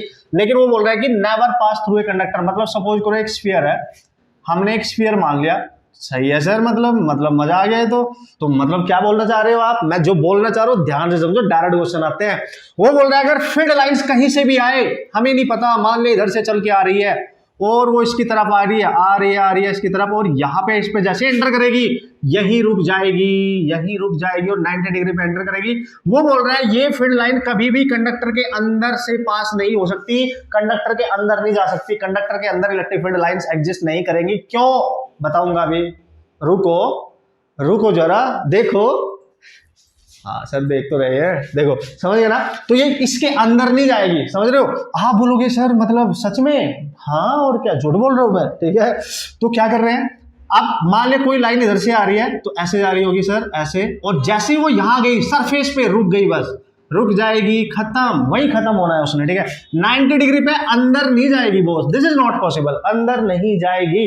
अब देखो क्यों, एक पहली बात तो ये समझो, ये जो लाइन आ रही है वो एंटर कर रही है इसमें, ठीक है, मतलब वो इस सरफेस की तरफ आ रही है। एक स्फीयर है, मान लिया कोई स्फीयर है, ये कंडक्टिंग स्फीयर मान लो आप इसको, समझिए आप, हर चीज बता रहा हूं आपको, क्वेश्चन आपके ऐसे हो जाएंगे, टेंशन नहीं है, ठीक है। एक कंडक्टिंग स्फीयर है, मैंने कहा ठीक है सर, तो वो आ रही है, मतलब इस पे पक्का नेगेटिव चार्ज है, बिल्कुल सर, मतलब सही बोल रहे हो आप, इस पे नेगेटिव चार्ज होगा, और वो नेगेटिव चार्ज चूंकि कंडक्टर है, चूंकि कंडक्टिंग बॉडी है, और कंडक्टिंग बॉडी में अगर कोई भी चार्ज अंदर हम रखते हैं, सारा चार्ज आउटर सरफेस पे स्प्रेड हो जाता है। प्रॉपर्टीज में हमने चार्ज की पढ़ा था, ठीक है ना, प्रॉपर्टीज में हमने चार्ज की पढ़ा था, ठीक है। सारा चार्ज चूंकि कंडक्टर है, मोल रिपल्सन, मोर रिपल्सन, अंदर का चार्ज पास होने की वजह से रिपेल करेगा और सारा आउटर सरफेस पे आ जाएगा, जहां पे वो कम से कम रिपल्सन फील कर सके। तो अंदर कोई चार्ज होता ही नहीं, तो अंदर कोई चार्ज नहीं है, सारा चार्ज इसकी आउटर सरफेस पे है, आउटर बॉडी पे देख सकते हो आप। तो अंदर कुछ भी नहीं है, चार्ज नहीं है, तो उसका फील्ड होगा नहीं, अंदर इलेक्ट्रिक फील्ड जीरो। जब अंदर लाइंस ही नहीं जा सकती तो अंदर का इलेक्ट्रिक फील्ड क्या होगा, जीरो, यानी कंडक्टर के इनसाइड इलेक्ट्रिक फील्ड हमेशा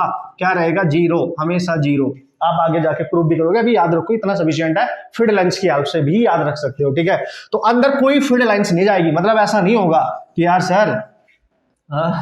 सर इस पे ना मैंने माइनस क्यू चार्ज दिया, मैंने कहा ठीक है यार सर, एक लाइन आ रही थी, मैंने बोला कि मैं आना चाहती हूँ, चलो फिर आजा, फिर उसमें क्या है, तो यहीं तक आएगी बस, अंदर नहीं जाएगी, and this is not possible. उसने बोला क्या सर ये पॉसिबल है क्या, उसके घर में एंटर करेगी? नहीं करेगी। अगर सर पॉजिटिव हुआ तो देख लो, अगर इस पे प्लस चार्ज हुआ तो सारा चार्ज आउटर सरफेस पे है, तो बाहर से ही निकलेगी, ऐसे नहीं होगा इधर से कहीं से आ रही होगी, नॉट पॉसिबल, ठीक है, नॉट पॉसिबल। क्या होगा सर, सारा का सारा चार्ज आउटर सरफेस पे है, तो यहीं से निकलेगी, और वो भी 90 डिग्री पे निकलेगी, है ना। सरफेस से ही अलाउड है, क्योंकि अंदर तो है ही नहीं कुछ, अंदर तो चार्ज ही नहीं है, तो फील्ड जीरो है, तो चार्ज नहीं है तो फील्ड जीरो है, तो लाइंस अंदर होएंगी ही नहीं, है ना। There is a lines in that particular region means there is a field, है ना, वहां फील्ड हो सकता है, ठीक है, सीधी सी बात है, समझ गए ना लॉजिक। तो मोस्ट इंपॉर्टेंट पॉइंट है, कंडक्टर के अंदर कभी भी लाइन पास नहीं होनी चाहिए, है ना, उसके अंदर एग्जिस्ट नहीं करनी चाहिए। तो ये सारी प्रॉपर्टीज आपने वहां पे देख ली है, और इन सारी प्रॉपर्टी, जरूरी नहीं है कि एक प्रॉपर्टी से आप आंसर करके आ जाओगे, हर प्रॉपर्टी को चेक करना पड़ेगा कि ये फुलफिल हो रहा है, ये कंडीशन फुलफिल हो रही है, ये कंडीशन फुलफिल हो रही है, नहीं हो रही है, एक भी कंडीशन फुलफिल नहीं होगी तो क्वेश्चन सही नहीं माना जाएगा। आपको बात समझ में आ रही है? धीरे धीरे, बस आ गया मैं लास्ट में, फिर क्वेश्चन करेंगे हम, टेंशन नहीं है, बस 2-3 पॉइंट हो रहा है, उनको डिस्कस करता हूं, फिर मचाते हैं मस्त तरीके से। ओके भाई लोग, तो जल्दी से देख लेते हैं, 2-3 और पॉइंट है, उसके बाद क्वेश्चन सॉल्व कर लेंगे। और ये पॉइंट भी आपके दिलो दिमाग में हमेशा होना चाहिए कि ज्यादातर क्वेश्चन अब जो अभी पॉइंट मैंने डिस्कस किया उसके बाद यही से पूछे गए हैं मैक्सिमम क्वेश्चन। अगर इंजीनियरिंग के एंट्रेंस की बात करें, मेडिकल एंट्रेंस की बात करें, वैसे इंजीनियरिंग में सबसे ज्यादा आया तो यहीं से आया, आप ध्यान से देखेंगे, ठीक है। तो उसने बोला इलेक्ट्रिक फील्ड स्ट्रेंथ, ओहो अच्छा, इलेक्ट्रिक फील्ड की जो ताकत होगी ना, मतलब इलेक्ट्रिक फील्ड किस रीजन में, किस पर्टिकुलर पॉइंट पे, किस पर्टिकुलर रीजन में ज्यादा होगा, ये कैसे पता चलेगा? ये पता चलेगा it is directly proportional to number of field lines close to each other. जहां पे लाइंस पास होंगी, है ना, जहां पे लाइन पास होगी, नंबर ऑफ फील्ड लाइन जितनी भी होंगी वो पास होंगी, वहां पे ज्यादा फील्ड होगा, ठीक है, वहां ज्यादा फील्ड होगा। हम बोलेंगे कि उस पर्टिकुलर पॉइंट की, उस पर्टिकुलर रीजन में इलेक्ट्रिक फील्ड की वैल्यू ज्यादा होगी वहां पे ज्यादा होगा। इस तरीके से आपने याद रखना। कैसे सर, मतलब क्या बात कर रहे हो, मैं अभी बता रहा हूँ ना, देखो अभी बता रहा हूँ ना। तो फील्ड लाइंस, अगर आपके इलेक्ट्रिक फील्ड की ताकत को बताना है कि रिप्रेजेंट करना है कि कहाँ पे फील्ड ज्यादा नजर आ रहा है सर, मतलब किस तरीके से। देखो अगर मैंने बोला, सपोज करो मेरे पास एक चार्ज है, ये एक इस तरीके से बॉडी चार्ज ले लेता हूँ, प्लस क्यू चार्ज है, तो इससे फील्ड ऐसे जा रहा होगा, आप देख सकते हो इससे फील्ड ऐसे जा रहा होगा, ठीक है। तो आप बहुत क्लियरली देख सकते हो जैसे जैसे लाइन आगे जाएगी, देखो जैसे जैसे लाइन आगे जाएगी, तो यहाँ पे अगर कोई पॉइंट रखा है और यहाँ पे कोई पॉइंट रखा है समझ रहे हो, तो ये जो नंबर ऑफ फील्ड लाइंस है, मतलब 1 और 2, दो लाइन है और ये इस पॉइंट के बहुत पास पास है, लेकिन इस पॉइंट से देखो बहुत दूर है, इनकी डिस्टेंस बहुत दूर है। तो यार मेरा कहने का सीधा मतलब है, जिस पॉइंट के पास पास होंगी लाइंस, जितनी भी होंगी, नंबर्स उनके जो भी होंगे, है ना, पास पास, इसका मतलब वहां पे उस पॉइंट पे इलेक्ट्रिक फील्ड ज्यादा होगा, और जिससे दूर दूर होगी उससे इलेक्ट्रिक फील्ड कम होगा। याद रखना, याद रखना। Number of field lines close to each other, ठीक है, number of field lines close to each other, more close more strength of electric field you can say, ठीक है। आप समझ गए होंगे ना मैं क्या करना चाह रहा हूँ, ठीक है सर, कूल है सर, मतलब कर लेंगे। सपोज करो कहीं से इस तरीके का आ रहा है, इस तरीके की सिचुएशन आ रही है, ठीक है, इस तरीके की सिचुएशन है, इस तरीके की सिचुएशन दे दी आपको। आपने देखा यार सर एक पॉइंट यहाँ पे रखा हुआ है, एक पॉइंट यहाँ पे कहीं रखा हुआ है और एक पॉइंट यहाँ रखा है, तो 3 लाइन है, 1 2 3, तो नंबर ऑफ फील्ड लाइंस कितनी है, 3। ए पॉइंट के देखो, ए पॉइंट से फील्ड तो डायरेक्ट पास हो रही है, लेकिन ये 1 और 3 इसके बिल्कुल पास पास है। अगर बी की बात देखें तो ये वाली लाइन दूर हो गई, ये दूर हो गई, है ना, इक्वली दूर, और इसके ये उतने ही पास है जितनी ए पे है, हो सकता है दूर अलग हो, मैंने इक्वल इक्वल माना है यहाँ पे, तो ये जितने पास है वो भी इतने पास है, तो ए और सी के पास पास है, तो ए और सी के बिल्कुल सेम डिस्टेंस पे पास पास, तो सेम फील्ड मानेंगे, लेकिन ग्रेटर होगा ई बी से, क्योंकि इससे दूर है तो यहाँ फील्ड कम होगा, यहाँ पे फील्ड की स्ट्रेंथ कम होगी। तो whenever there is a point in the electric field and the line of force more close to that point, electric field strength we can say greater at that point। ऐसे याद रख लो, कोई tension नहीं है। अब most important देखो, इस पे भी क्वेश्चन आ चुका है, इस पे भी क्वेश्चन आ चुका है, ठीक है। उसने बोला मैग्नीट्यूड ऑफ चार्ज, अगर हमें फील्ड लाइंस की हेल्प से चार्ज निकालना है, is directly proportional to number of field lines, is directly proportional to the number of field lines. मतलब क्या कह रहे हो सर, मतलब ये कह रहे हो समटाइम हमें फील्ड लाइंस गिवन होती हैं, किसी बॉडी से निकल रही है, उसमें टर्मिनेट कर रही है, हमें ये नहीं पता होता उसका चार्ज कितना है, नहीं पता है ना उसका चार्ज कितना है, ठीक है। तो उसने बोला जो मैग्नीट्यूड होगा ना चार्ज का, वो नंबर ऑफ फील्ड लाइंस को काउंट कर लो, उतना ही होगा, नंबर्स के इक्वल होगा। कैसे सर, मान लें एक बॉडी है ए, इससे फील्ड निकल रहा है ऐसे, अब आप समझेंगे देखो दिमाग से, ठीक है, ऐसे निकल रहा है सर, 1 2 3 4 5 6 7 है सर। मान लिया इसका चार्ज लिख रहा है आपने, तो क्यू ए जो होगा, चूंकि बाहर निकल रही है तो पॉजिटिव होगा क्यू ए, तो क्या लिखोगे, क्या लिखोगे, 7 है तो 7C लिखोगे, 7C लिख सकते हो, 7 कूलम लिख लो या जो भी मानना है वो मान लो, पर इनकी लाइंस के इक्वल होगा, मतलब उसका जो भी चार्ज होगा उसके लाइन का मल्टीपल होगा, ठीक है, तो 7C आप लिख सकते हो। समझ गए होंगे लॉजिक। ऐसे ले लो, एक एग्जांपल और ले लेते हैं। मान लिया सर यहाँ पे ना पॉजिटिव चार्ज है, मैंने कहा ठीक है, और इससे दूर ना सर कहीं नेगेटिव चार्ज है, मैंने कहा ये भी सही है, तो सर इससे कोई एक लाइन ये गई, एक लाइन ये गई, एक ये गई, फिर एक ये गई, देख सकते हो आप, फिर इससे बाहर निकली, फिर इससे बाहर निकली, फिर इससे, और है ना, फिर ऐसे है, मतलब ठीक है, बस इतना ही दे रखा है। तो देखो ये बॉडी ए है और ये बॉडी लेट से बी है, और आपसे पूछा कि बताओ इस पे कितना चार्ज है, तो चार्ज एट ए, ठीक है, इस पे कितना है, काउंट करो कितनी लाइन निकल रही है, 1 2 3 4 5 6 7 से लिख देंगे, ठीक है। इस पे कितनी है सर, इसमें एंटर कितनी कर रही है वो डिपेंड करेगा इसका चार्ज कितना होगा, ठीक है। तो यह क्यू भी निकालने के लिए इसमें कितनी है, इससे कितनी निकल रही है वो इसके चार्ज को बताएगा, एक है, इसमें कितनी एंटर कर रही है, 1 2 3, केवल 4, तो 4C लिखेंगे, नेगेटिव है तो नेगेटिव लिखेंगे, तो हमने बोला मैग्नीट्यूड, ठीक है, मोड ऑफ क्यू भी आप लिखेंगे 4C ऑब्वियसली, ठीक है जी। तो ये आपको समझ में आना चाहिए कि नंबर ऑफ फील्ड लाइंस की जो नंबर्स होगा वो हमें उस पर्टिकुलर इंस्टेंट पे जो भी आपकी बॉडी होगी उसका चार्ज बता सकता है, ठीक है, उसका मैग्नीट्यूड आप निकाल सकते हो चार्ज का, no problem. And the most important last property आपके पास क्या है सर, अगर फील्ड लाइंस स्ट्रेट है, पैरेलल है और इक्वी डिस्टेंस है ना, कैसे सर, स्ट्रेट लाइन बना दो और पैरेलल बना दो और हर लाइन के बीच की डिस्टेंस सेम कर दो, समझ गए आप, इसका तो बहुत ज्यादा यूज होता है यार। स्ट्रेट बनाओ, पैरेलल बनाओ, इक्वी डिस्टेंस बनाओ, देखो हर लाइन के बीच की डिस्टेंस सेम होनी चाहिए, लेट्स सी डी, मतलब स्पेसिंग सेम होनी चाहिए यार, पैरेलल भी है, ठीक है। तो वो बोलता है कि इस टाइप का जो फील्ड होता है, मतलब लाइन ये जो होगी इसका एरो बताता है डायरेक्शन ऑफ इलेक्ट्रिक फील्ड, मतलब ये बता रहा है कि जो इलेक्ट्रिक फील्ड है वो कहीं लेफ्ट से आ रहा है और कहीं राइट को जा रहा है, लेफ्ट से आ रहा है इसका मतलब जिधर से आ रहा है मतलब उधर पॉजिटिव चार्ज है तभी आ रहा होगा, कहीं कोई ना कोई चार्ज होगा इधर, तो पॉजिटिव चार्ज से आके इधर को जा रहा होगा, है ना। इधर कहीं नेगेटिव होगा तो नेगेटिव में जाएगा, ठीक है, क्योंकि प्लस से माइनस की तरफ जाता है। तो ऐसे समझो, जिधर को इधर से ये होगी टेल, तो टेल से हेड की तरफ ये डायरेक्शन बताता है कि इलेक्ट्रिक फील्ड इधर को जा रहा है, लेफ्ट टू राइट, समझ गए। अब वो बोलता है चूंकि स्ट्रेट है, पैरेलल, इक्वी डिस्टेंस, इनके बीच में कोई भी पॉइंट कहीं पे भी ले लो, कहीं पे भी, ठीक है, ये बी ले लिया आपने, ये सी। वो बोलता है जब भी स्ट्रेट, पैरेलल और इक्वी डिस्टेंस हो, हर लाइन के बीच की स्पेसिंग सेम हो, हर लाइन पैरेलल हो, है ना, हर लाइन स्ट्रेट हो, तो हर पॉइंट का फील्ड सेम होता है, इसको बोलते हैं यूनिफॉर्म। हर पॉइंट का फील्ड सेम होगा, uniform. This is called as uniform electric field, इसको बोलेंगे uniform electric field. And this type of representation is called as the uniform electric field representation. मतलब जब भी ऐसी लाइन बनी होगी समझ जाना हर पॉइंट पे कहीं भी ले लो इलेक्ट्रिक फील्ड सेम होने वाला है, कहीं भी ले लो, ठीक है। बट अब अगर मैं यहाँ पे पॉइंट नंबर 10 आपके साथ डिस्कस करूं, इसी में पॉइंट नंबर 10 वो बोलेगा लाइन जो है ना, एक भी प्रॉपर्टी मिस कर दो, स्ट्रेट या पैरेलल या इक्वी डिस्टेंस, एक भी प्रॉपर्टी हटा दो, ठीक है। मान लिया आपने नॉन पैरेलल कर दी, ऐसे कर दी, ऐसे नॉन पैरेलल मतलब पैरेलल लाइन है ही नहीं, तो देख लो यहाँ पे जो पॉइंट होगा, यहाँ पे जो पॉइंट होगा, यहाँ पे जो पॉइंट होगा, है ना, तीनों में फर्क है कि नहीं। इस पॉइंट के लाइन पास पास है, इसके कंपैरेटिवली थोड़ी दूर है, लेकिन इसके दोनों के कंपैरेटिवली बहुत दूर है, तो ए पे फील्ड ज्यादा होगा, फिर सी पे, फिर बी पे। क्लियर हुआ पॉइंट? अभी तो पढ़ा था ये हमने, है ना। जिस पॉइंट के आसपास पास लाइन ज्यादा होंगी, ये वाला, उस पे ज्यादा फील्ड होगा। तो देखो ये नॉन पैरेलल है, नॉन पैरेलल है, इक्वी डिस्टेंस भी नहीं है और स्ट्रेट भी नहीं है, मतलब नॉन पैरेलल ऑब्वियसली। तो इस तरीके से भी आप बना सकते हो, ठीक है। समझेंगे ना क्या कर रहा हूं मैं। दूसरा एग्जांपल देख लो इसी में। सर अगर पैरेलल तो हुई लेकिन डिस्टेंस सेम नहीं हुई, देख लो दूर कम ऐसे हो जाएंगे, ठीक है, ऐसे कर लो।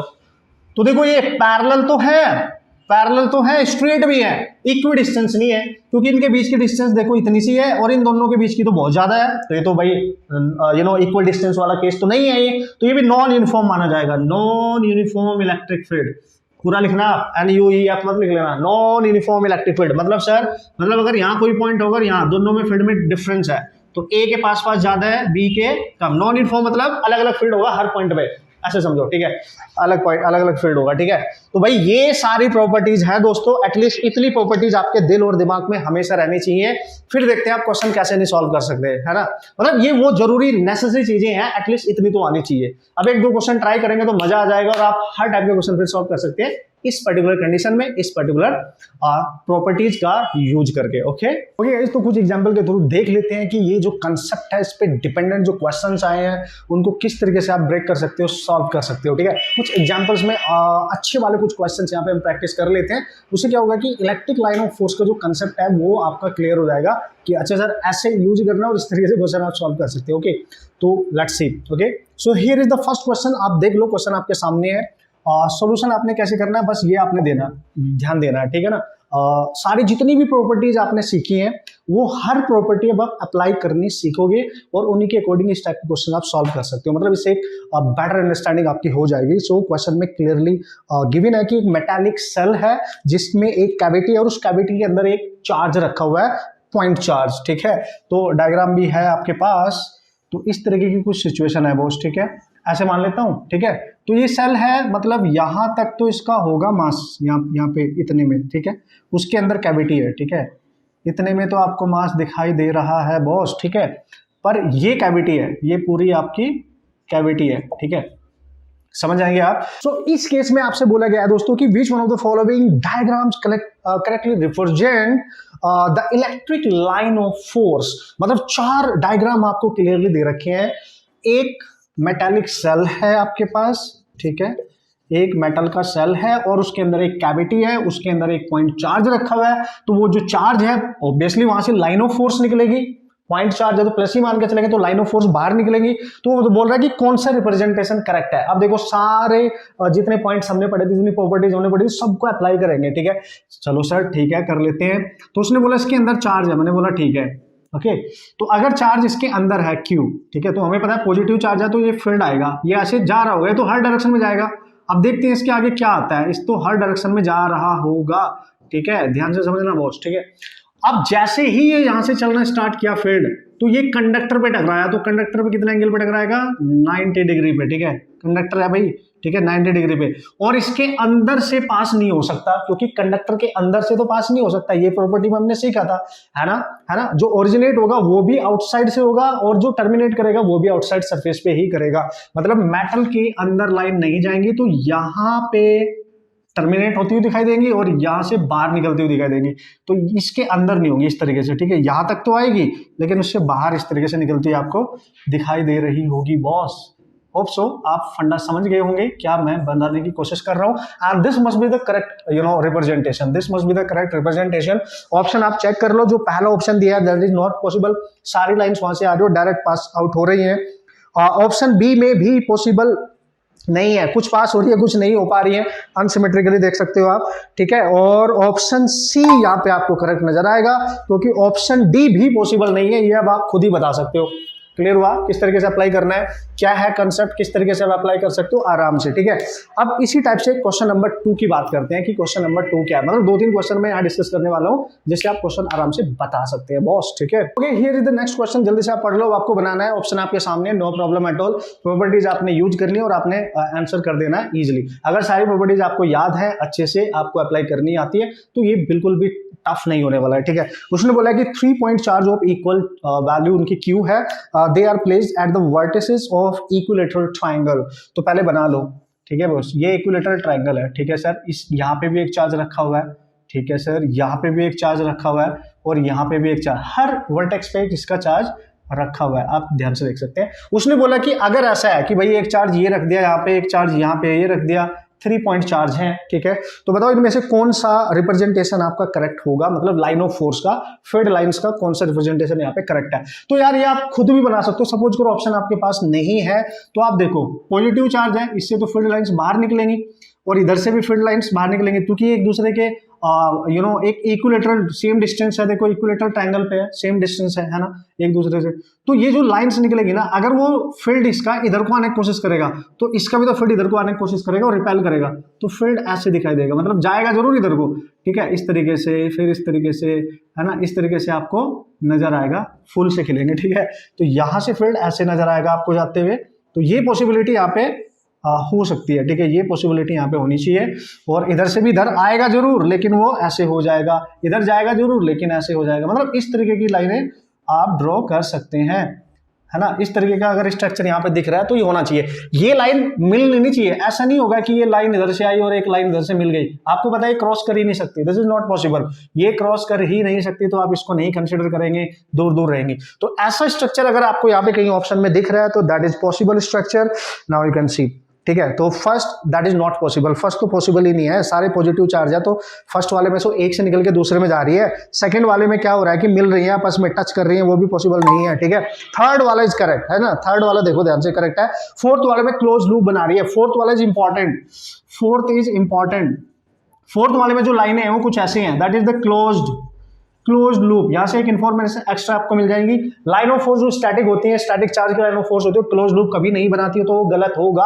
हाँ, अगर ये इंड्यूस्ड होता, इंड्यूस्ड इलेक्ट्रिक फील्ड होता तो पक्का ये क्लोज लूप बनाती, ध्यान से समझना, क्लोज लूप कौन बनाएगा, इंड्यूस्ड इलेक्ट्रिक फील्ड अगर होता, जो कि एक मैग्नेटिक वैरिंग मैग्नेटिक फील्ड की वजह से बनता है, याद रखना अगर कभी पूछेगा, induced electric field close loop बनाएगा, ठीक है, बट ये नहीं बनाएगा, ठीक है ना। तो this is the correct one, okay, hope so concept आपका क्लियर हुआ होगा, नो प्रॉब्लम, है ना, नो प्रॉब्लम। और ये कंजर्वेटिव होता है, इंड्यूस्ड, नॉन कंजर्वेटिव, दो प्रॉपर्टी हमेशा याद रखना, इंड्यूस्ड इलेक्ट्रिक फील्ड एक तो मैग्नेटिक फील्ड होगा, जो मैग्नेटिक, ठीक है, उसकी वजह से बनेगा ये, ठीक है, और वो वेरिंग होना चाहिए, मतलब चेंजेबल होना चाहिए, ठीक है, और non conservative, obviously non conservative, ठीक है, ऑब्वियसली नॉन कंजर्वेटिव, तो इसके बारे में याद रख सकते हैं कि कभी कभी क्वेश्चन पूछे जा सकते हैं और आप सॉल्व करके आएंगे। नेक्स्ट क्वेश्चन पे चलें, हो रहा है क्लियर फंडा, एप्लीकेशन करना आ रहा है, yes sir, yes, come on. तो ये so here is the next question, अच्छा क्वेश्चन है, सिमिलर क्वेश्चन आने के लिए मतलब अच्छा क्वेश्चन है, बस आपको कंसेप्ट अप्लाई करने आने चाहिए, सारी प्रॉपर्टीज आपको पता होनी चाहिए, ठीक है। उसने बोला again a metallic solid sphere है which is placed in a uniform electric field, मतलब एक मेटल का स्फीयर है जो किसी यूनिफॉर्म इलेक्ट्रिक फील्ड में प्लेस किया गया होगा, ठीक है सर, मेटल का स्फीयर है, सॉलिड है, ये ध्यान रखना, ठीक है। द लाइन ऑफ फोर्स, वो बोल रहा है कि यहाँ पे कुछ लाइन ऑफ फोर्स रिप्रेजेंट की गई है, तो बताओ कौन सा पाथ इसमें एक्यूरेट होगा, ठीक है, कौन सा पाथ इसमें एक्यूरेट होगा, मतलब कौन सी लाइन ऑफ फोर्स यहाँ पे पॉसिबल है। तो मैं बना देता हूँ जैसे उसने बनाया, आप डायग्राम में देख सकते हैं, पहली ऐसे पास हो रही है, this one is the first line, this one is the first line, okay sir. दूसरी पास हो रही है ऐसे, लेकिन इसके अंदर से इस तरीके से जा रही है, this one is the second line, ठीक है सर। थर्ड लाइन क्या है सर, थर्ड लाइन ये रही, थर्ड लाइन यहां से कहीं से पास हो रही है, फोर्थ कुछ ऐसे जाइए गई, ठीक है, और फिर ऐसे ही इधर गई, ठीक है, this one is the fourth one. तो बोल रहे कि इसमें से कौन सी फील्ड लाइन करेक्टली रिप्रेजेंटेड है, मतलब कौन सी फील्ड लाइन की पॉसिबिलिटी ज्यादा है यहाँ पे करेक्ट होने की। चलो भाई आ जाओ, फंडा यूज करो। देखो ये लाइन ऑफ फोर्स है और ये कंडक्टिंग सॉलिड स्फीयर है, कंडक्टिंग सॉलिड स्फीयर है, मतलब मेटल का है, कंडक्टिंग सॉलिड स्फीयर है। तो अगर ये लाइन इस मेटल पे जाएगी, पहली बात तो हाँ एक चीज ये मत कर देना कि भाई एक ही प्रॉपर्टी देखी तुमने और वो सेटिस्फाई होगी उसी को टिक करके आगे, नहीं, हर प्रॉपर्टी को आप यहाँ पे देखना पड़ेगा कि क्या पता 2-3 प्रॉपर्टी यहाँ पे यूज हो रही हो, ठीक है, एक सेटिस्फाई हो रही हो दूसरी नहीं हो रही है, तो पंगे हो जाएंगे ना। तो सब कुछ चेक करो, पहली लाइन फिर दूसरी फिर तीसरी फिर चौथी, सब कुछ देखो, ठीक है। जो फर्स्ट लाइन है वो इस कंडक्टर पे, पहली बात तो 90 पे है नहीं, देखो टेंजेंट ड्रॉ करो तो ये एंगल 90 नहीं है, तो ये पॉसिबल ही नहीं है, और ये इसके अंदर से भी जा रही है, कंडक्टर के अंदर से जा नहीं सकती, तो बिल्कुल भी पॉसिबल नहीं है। तो दो प्रॉपर्टी तो इसमें खत्म ही कर ली अपनी, ठीक है, परपेंडिकुलर भी नहीं है और अंदर से पास हो जा रही है, ऐसे कैसे जा रही है, नहीं समझ रहे हो आप, है ना, एप्लीकेशन सिखा रहा हूं कैसे करना है, ठीक है। दूसरी पे आ जाओ, सर क्या बात कर रहे हो, देखो ये परपेंडिकुलर है सर, लग रही है, नहीं लग रही है वैसे तो, मतलब मान लिया चलो है भी, लेकिन अंदर से भी तो पास हो रही है, वैसे तो नहीं है, डायग्राम के अकॉर्डिंग है, लेकिन इसमें देख भी रहा है थोड़ा थोड़ा, ठीक है, मतलब ये चेक करना है आपने, और अंदर से भी है भाई, ये भी पॉसिबल होगा ही नहीं बॉस, होगा ही नहीं, ठीक है। अब आपने देखा सर ये बिल्कुल देखो सीधी जा रही है, मतलब लेकिन चांदी मेरे परपेंडिकुलर नहीं है, आप चेक करें, और अंदर से पास हो रही है, तो ये क्या कर रही है सर, ये कहीं से आई और अपने आप को इसने कर्व बनाया, यहाँ पे बेंड किया, तो आप जब टेंजेंट ड्रॉ करोगे तो इसके साथ 90 का एंगल बनाएंगे, और बाहर निकलते हुए भी, अंदर भी नहीं है और बाहर निकलते हुए भी देखो इस पॉइंट पर, है ना, 90 का डिग्री का एंगल बना रही है, तो this is most correct one and this representation is the correct representation. Now you can see guys, और अगर इसमें एक लाइन और होती है वो परपेंडिकुलर होती है, ऐसे देखो यहां बिल्कुल डायमीटर से पास करा दो उसके, ठीक है, ऐसे डायमीटर से पास करा दूं ऐसे, ठीक है, ऐसे, तो ये लाइन अगर होती तो देखो ये आप परपेंडिकुलर तो है, लेकिन इसके अंदर से कैसे चली गई, पंगा नहीं हो जाएगा। हाँ अगर ये अंदर ना होती तो परपेंडिकुलर आती और परपेंडिकुलर भी बाहर चले जाए तो ये भी करेक्ट होता, तो ये भी करेक्ट होता, समझ गए आप। तो हर प्रॉपर्टीज को आपने यहाँ पे फील्ड लाइंस की अप्लाई करके देखना है और उसके अकॉर्डिंग क्वेश्चंस करने हैं। तो भाई प्लीज ये सारी प्रॉपर्टी जब आपको आनी चाहिए, आपको पता होना चाहिए। एक लास्ट क्वेश्चन मैं आपको एग्जाम्पल के तौर पर दे रहा हूँ करके कि किस तरीके से और क्वेश्चन आ सकते हैं, बाकी आप समझदार हो अब किस तरीके से आपने कंसेप्ट यूज करना है। Okay so here we go, this is the last question. Question देख सकते हो आप, आपके सामने है, एग्जाम्पल के तौर पर ले रहा हूँ क्योंकि टाइप के क्वेश्चन भी देखा गया है कि पूछ ले जाता है बॉस, ठीक है।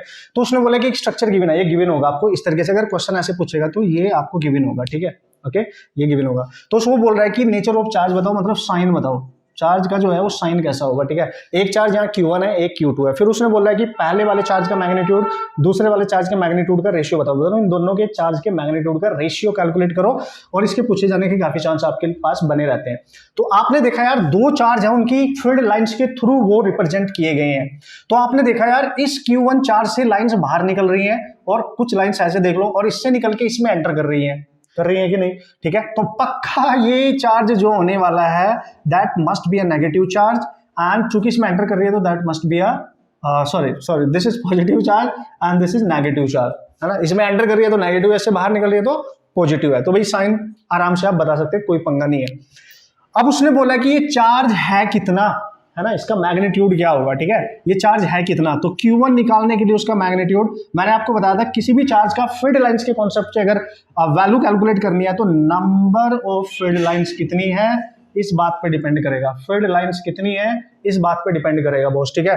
तो ये चार्ज का मैग्नीट्यूड, तो चार्ज Q1 अगर निकालना है तो कितनी फील्ड लाइंस है, इससे जो निकल रही है सब काउंट करो, 1 2 3 4 5 6 7 8 9 10 11 12 13 ही है ना, यस।